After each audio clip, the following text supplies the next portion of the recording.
ચિરાગ પાસવાને આરજેડી પર નિશાન સાધ્યું, કહ્યું બિહારને વિકાસ જોઈએ, જાતિ ધર્મની રાજનીતિ નહીં। ચિરાગ પાસવાને આરજેડી દ્વારા મૂકવામાં આવેલ મુસ્લિમ મુખ્યમંત્રીના વિચાર પર પ્રતિક્રિયા આપતા કહ્યું કે બિહારની પ્રગતિ માટે જાતિ ધર્મની રાજનીતિ કરતા વિકાસને પ્રાથમિકતા આપવી જોઈએ। તેમણે જણાવ્યું કે બિહારમાં જે પણ મુખ્યમંત્રી બને તે બિહારની જનતા માટે કામ કરનાર અને રાજ્યના વિકાસને પ્રોત્સાહન આપનાર હોવો જોઈએ। તેમના મતે મૌખિક સુવિધાઓ, રોજગાર, શિક્ષણ અને આરોગ્ય જેવા મહત્વપૂર્ણ મુદ્દાઓ પર ચર્ચા થવી જોઈએ અને કોને મુખ્યમંત્રી બનાવવું તે વિષય પર ઉર્જા વેડફવી નહીં। તેમણે આરજેડી પર નિશાન સાધતા કહ્યું કે આ પાર્ટી હંમેશા સમુદાયોને ધ્રુવીકરણ કરવા માટે નવો મુદ્દો લાવે છે અને તેના કારણે બિહારમાં રાજકીય અસ્થિરતા વધે છે। તેમના મતે બિહારમાં તમામ સમુદાયોને સમાન હકો મળવા જોઈએ અને કોઈ પણ એક જાતિ અથવા ધર્મના આધારે નેતૃત્વ પસંદ ન કરવું જોઈએ।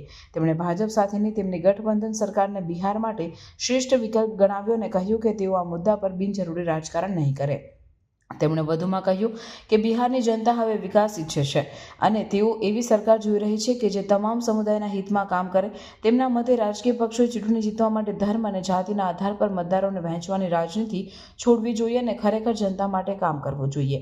તેમણે બિહારના યુવાનો અને વેપારીઓ માટે વધુ તકો ઊભી કરવાની જરૂરિયાત પર ભાર મૂક્યો। તેમની આ ટિપ્પણી બાદ બિહારની રાજકીય ગતિવિધિઓ વધુ ગરમાઈ છે। આરજેડીના નેતાઓએ પણ પોતાનો બચાવ કરતા જણાવ્યું કે તેઓ સમાનતા અને ભાગીદારીના હિતમાં આ પ્રકારના વિચારો રજૂ કરે છે। તેઓએ ચિરાગ પાસવાન પર આરોપ લગાવ્યો કે તેઓ ભાજપની વિચારધારાનું સમર્થન કરી રહ્યા છે। આ સમગ્ર મુદ્દો આગામી ચૂંટણીઓમાં કેટલો પ્રભાવ પાડે છે તે જોવાનું રહેશે। मुसलमान को मुख्यमंत्री बनाने की सोच को सामने रखने को लेकर क्या किया था उस वक्त राजद जैसी पार्टियों ने।